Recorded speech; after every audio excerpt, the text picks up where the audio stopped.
Hello everyone, welcome back to my channel magical maths. बेटा कल हम लोगों ने एक एक्सरसाइज 8.1 की थी जिसमें हमें अलजेब्रिक सम्स का एडिशन सीखा था। ठीक है, उम्मीद करती हूँ कि सभी बच्चों को समझ आया होगा। आज हम पढ़ रहे हैं एक्सरसाइज नंबर 8.2। ठीक है, जिसके अंदर हमें क्या करना है, प्रोडक्ट करनी है मोनोमियल्स की। मोनोमियल्स मीन्स होता क्या है पहले में ही समझना। इधर देखिए आप, monomials contains only one term is called monomials, यानी कि जिसके अंदर सिर्फ एक ही टर्म हो। कौन कौन सी होती है वो एक टर्म, एक कांस्टेंट टर्म और एक वेरिएबल, दोनों को मल्टीप्लाई करके हमारी एक टर्म बन रही है 4x। इसका मतलब जहाँ पे एक तो कांस्टेंट टर्म होती है और दूसरा वेरिएबल जिसको हम चेंज कर सकते हैं, और कांस्टेंट टर्म जो हमारी कांस्टेंट होता है जिसको हम चेंज नहीं कर सकते। ठीक है, दोनों की मल्टीप्लाई होकर जब एक टर्म बन जाती है तो उसको क्या बोलती है, मोनोमियल्स टर्म। ठीक है, चलो बेटा अब एक्सरसाइज स्टार्ट कर देते हैं। क्या दे रखा है, फर्स्ट क्वेश्चन देखिए, find the product of following pairs of monomials. अब हम इनकी क्या करनी है, प्रोडक्ट करनी है। देखो क्या दे रखा है, फर्स्ट वाले हैं 4 × 7p, यानी कि हमें 4 की मल्टीप्लाई करनी है किसके साथ, 7p की। देखो बेटा अब कैसे मल्टीप्लाई करते हैं, जो कांस्टेंट टर्म होती है उनकी आपस में मल्टीप्लाई होती है। ठीक है, 4 की मल्टीप्लाई 7 के साथ करो, कितने आएगी, 28। अब जो वेरिएबल होते हैं उनकी मल्टीप्लाई होती है, वेरिएबल सिर्फ एक है तो उसके साथ इसके साथ सेम हो जाएगी 28p। ठीक है, अब हमारा सेकंड क्वेश्चन पे आते हैं। हम क्या दे रखा है, माइनस का 4p × 7p, यानी कि माइनस का 4p की मल्टीप्लाई किसके साथ करनी है, 7p के साथ। ठीक है, पहले हमें कांस्टेंट टर्म की करनी है, तो क्या है 4 × 7 28। ठीक है, एक p यहाँ और एक p यहाँ, जब हम मल्टीप्लाई करते हैं तो और सेम टर्म होती है वो क्या होती है, उनकी पावर ऐड हो जाती है। इस p की पावर 1 है, इसकी भी 1 है, तो टोटल पावर कितनी होगी, 2। अब देखिए 7 के सामने कोई निशान नहीं है, साइन नहीं है, इसका मतलब ये प्लस का है। 4 के सामने माइनस का निशान है, इसका मतलब ये माइनस का है। माइनस की और प्लस की मल्टीप्लाई हमेशा क्या होती है, माइनस। ठीक है, अब थर्ड क्वेश्चन देखिए, अब माइनस का 4p × 7p क्यों, क्या दे रखा है, माइनस का 4p × 7p क्यों। वहीं पहले हम कांस्टेंट को देखेंगे, क्या 4 7 जा 28, p कितनी बार है, एक ही है और एक ही है, कितना, p की पावर 2। अब क्यों अकेला है तो साथ में क्यों। अब देखो ये प्लस ये माइनस क्या हो जाएगा, माइनस। ठीक है, अब आपको फोर्थ और फिफ्थ पार्ट इसके खुद करने हैं। ठीक है, यहाँ पे सीधा देखिए 4p × 0, 0 की मल्टीप्लाई हम किसी के साथ भी करें हमेशा ऑलवेज वो टर्म हमारी क्या आएगी, 0। बेटा अब सेकंड क्वेश्चन पे आते हैं। क्या दे रखा है, find the area of rectangle with the following pairs of monomials, यानी कि एरिया निकलवा रहा है रेक्टेंगल का। हमें अब देखनी है रेक्टेंगल होती क्या है। देखिए इधर ये अपनी रेक्टेंगल है जिसकी लेंथ इक्वल होती है और ब्रेथ इक्वल होती है। ठीक है, ये अपनी लेंथ होती है और ये अपनी ब्रेथ होती है। इसको हम एल से डिनोट करते हैं और इसको हम बी से डिनोट करते हैं। तो एरिया क्या होता है, एल × बी। अब क्वेश्चन देखिए अपना क्या होता है, क्या दे रखा है, पी और क्यू, पी × क्यू, तो एरिया निकलवा रहा है। तो ये अपना लेंथ है, मीन्स एल है, और ये अपना क्या है, बी है, यानी कि एल अपना कितना हो गया, पी, और बी अपना क्या हो गया, क्यू। दोनों की मल्टीप्लाई करोगे तो पी क्यू, ये क्या आ गया, रेक्टेंगल का एरिया। ठीक है, ऐसे ही अपना सेकंड पार्ट देखिए, क्या दे रखा है, 10m और 5n।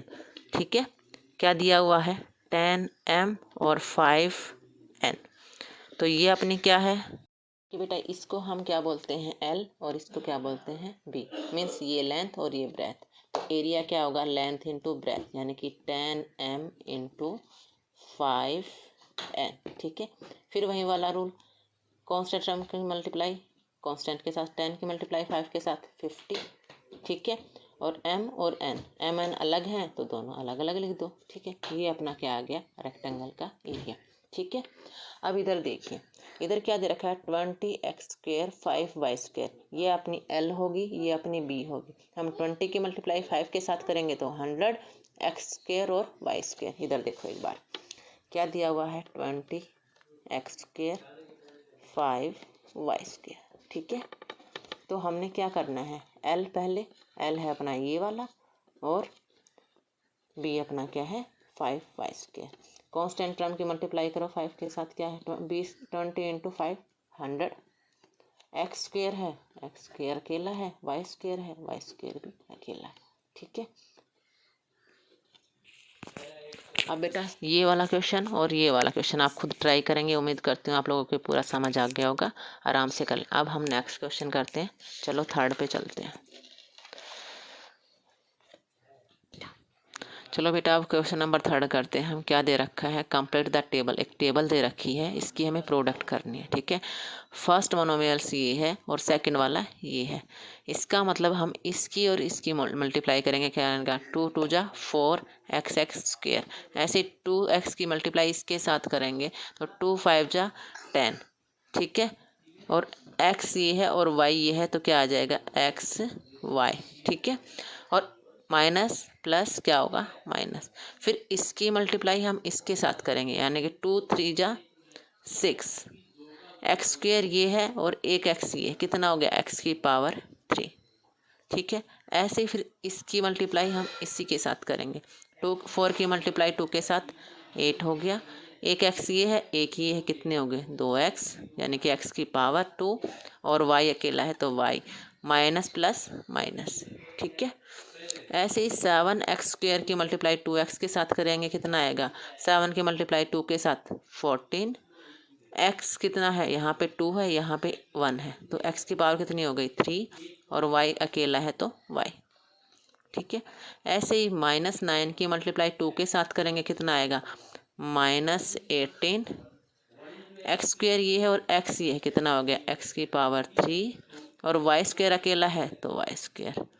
ऐसे ही हमें पूरी कंप्लीट अपनी टेबल करनी होती। जैसे फिर दोबारा से क्या करेंगे, हम इसको उठाएंगे और सबके साथ मल्टीप्लाई, जैसे हमने पहले वाले में किया है ऐसे ही करना है। -5y की मल्टीप्लाई इसके साथ करो, कितना आएगा माइनस का 10xy। फिर -y की मल्टीप्लाई -y के साथ कितनी, माइनस माइनस पहले प्लस हो जाएगा। 5 और 5 कितना होता है 25, और y स्क्वायर। फिर इसने हमें करके दिखा रखा 3x स्क्वेयर की -5 के साथ, यानी कि प्लस माइनस माइनस, 3 की मल्टीप्लाई 5 के साथ 15। एक्स स्क्वेयर ये है और y अपना ये है। अब इसकी मल्टीप्लाई हम इसके साथ करेंगे तो माइनस माइनस प्लस हो जाता है, जो हम लिखते नहीं है। 5 की मल्टीप्लाई 4 के साथ 20।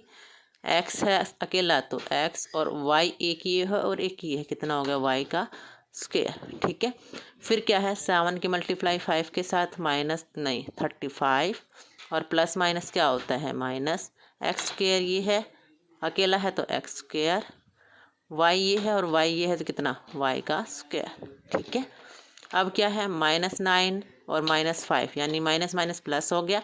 9 5 जा 45। एक्स स्क्वेयर है अकेला तो एक्स स्क्वेयर, y की पावर 2 यहाँ है और y की पावर 1 यहाँ, तो y की पावर 3।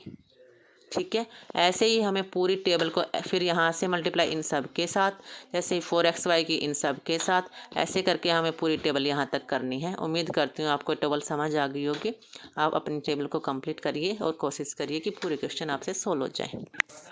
चलो बेटा अब क्वेश्चन नंबर 4 पे आते हैं। देखिए, obtain the volume of rectangular box with the following length, breadth और हाइट। क्या दे रखा है, कोई भी एक रेक्टेंगुलर बॉक्स है जिसकी लेंथ दी हुई है, ब्रेथ दी हुई है और हाइट दी हुई है। हमें उसका वॉल्यूम निकालना है। तो अब क्या देखते हैं, हमें वॉल्यूम क्या होता है रेक्टेंगुलर शेप्स का। ठीक है, तो वॉल्यूम क्या होता है, वॉल्यूम होता है अपना लेंथ जिसको हम L से डिनोट करते हैं, ब्रेथ जिसको हम B से डिनोट करते हैं, और हाइट जिसको हम H से डिनोट करते हैं। ठीक है, अब क्वेश्चन देखिए आप, क्या दिया हुआ है 5a 3a स्क्वेयर 7a की पावर 4। इसका मतलब ये 5a हमारी L है, लेंथ है, ये अपनी ब्रेथ है और ये अपनी हाइट है। ठीक है, तो वॉल्यूम क्या आया अपना, इसने क्या दिया हुआ है 5a 3a स्क्वेयर और 7a की पावर 4। ठीक है, तो लेंथ कितनी है अपनी 5a इंटू, देखो 5a की मल्टीप्लाई किसके साथ करने 3a स्क्वेयर 7a की पावर 4, ये अपना वॉल्यूम निकल जाएगा। ठीक है, तो पहले कांस्टेंट टर्म 5 की मल्टीप्लाई 3 के साथ करोगे कितना 15, यानी कि 15, और 15 की मल्टीप्लाई 7 के साथ करोगे कितना आएगा 15 7 जा 105। ठीक है, अब देखो ए की पावर 1 यहाँ पे है, 2 यहाँ पे है, और देखो अब इन सब की पावर्स को ऐड करेंगे। एक यहाँ पे है, 2 यहाँ पे है और 4 यहाँ, यानी कि ए की पावर कितनी आएगी 1 + 2 + 4। करो कितना आ गया 105, 1 2 3 3 और इसकी 7, यानी कि ए की पावर 7। ठीक। अब देखो सेकंड क्वेश्चन 2p 4q और 8r, हमें इसका वॉल्यूम निकालना है। ठीक है, किसका निकालना है 2p 4q और 8r। ठीक है, तो वॉल्यूम क्या था अपना, तीनों की मल्टीप्लाई, ये लेंथ, ये ब्रेथ और ये हाइट। 2p 4q और 8r। ठीक है, 2 की मल्टीप्लाई 4 के साथ करोगे 8 और 8 8 जा 64। ठीक है, p देखो p एक है और कहीं नहीं है तो p लिख दो, q भी सिंगल है तो q, और r भी अकेला है तो r। ठीक है, तो अपने वॉल्यूम कितनी आ गई 64pqr। ठीक है, अब क्वेश्चन नंबर थर्ड पे क्या दिया हुआ है x Y into 2x² y 2xy²। देखो क्या दिया हुआ है x Y 2x² y 2xy², यानी कि सबकी मल्टीप्लाई करनी है आपस में। वॉल्यूम निकालना है तो क्या करना है, तीनों टर्म्स की मल्टीप्लाई करनी है। ठीक है, अब यहाँ पे 1 है, 1 की मल्टीप्लाई 2 के साथ 2, 2 की मल्टीप्लाई 2 के साथ 4। ठीक है, अब टर्म्स देखिए वेरिएबल जो है x² और x, यानी कि एक ये है, 2 ये हैं और एक ये है, यानी कि x की पावर 1 + 2 + 1। ऐसे ही फिर y की पावर लिखिए, यहाँ पे 1 + 1 + 2, तो कितना आ गया 4। x की पावर कितनी आ गई 1 2 3 और ये 4, यानी कि x की पावर 4 और y की पावर 4। तो अपना वॉल्यूम कितना आ गया 4x की पावर 4 y की पावर 4। ठीक है, अब ये फोर्थ पार्ट है, ये आप खुद करोगे। वैसे देखो क्या a multiply 2b multiply 3c। ठीक है, यानी कि 2 3 जा 6abc, अपना कितना आ जाएगा 6abc। अब क्वेश्चन नंबर 5 पे आइए। क्वेश्चन नंबर 5 क्या दे रखा है अपना, कि हमें प्रोडक्ट करनी है। प्रोडक्ट करनी है किस किस की, एक्स वाई, वाई जेड और जेड एक्स, यानी कि तीनों की मल्टीप्लाई करनी है हमें। कैसे करेंगे, x y multiply y z multiply z x. अब देखो x कितनी बार है, एक बार ये है और एक बार ये है, कितनी बार हो गया 2 बार, यानी कि x की पावर 2। फिर y कितनी बार है, एक बार ये है एक बार ये, y की पावर 2। फिर z कितनी बार है, एक बार ये है एक बार ये, कितना z का स्क्वायर। क्या आ गया अपना प्रोडक्ट x² y² z²। ठीक है, ऐसा ही क्वेश्चन नंबर 6 सेकंड दे रखा है अपना, सेकंड पार्ट इसी का। क्या दिया हुआ है a - a² और a की क्यूब, इनकी मल्टीप्लाई करनी है। ठीक है, a इंटू, जब माइनस वाले टर्म होती है तो हम ब्रैकेट के अंदर लेके चल रहे हैं a² और a की क्यूब। ठीक है, प्लस माइनस मल्टीप्लाई क्या होगी माइनस, और फिर माइनस आ गया, माइनस और प्लस फिर माइनस। ठीक है, अब a की पावर एक तो ये है, फिर कितनी है 2 है, फिर कितनी है 3 है, तो टोटल कितना हो गया -a की पावर 6। ठीक है, अब क्वेश्चन नंबर थर्ड देखिए क्या दे रखा है 2 4y 8y²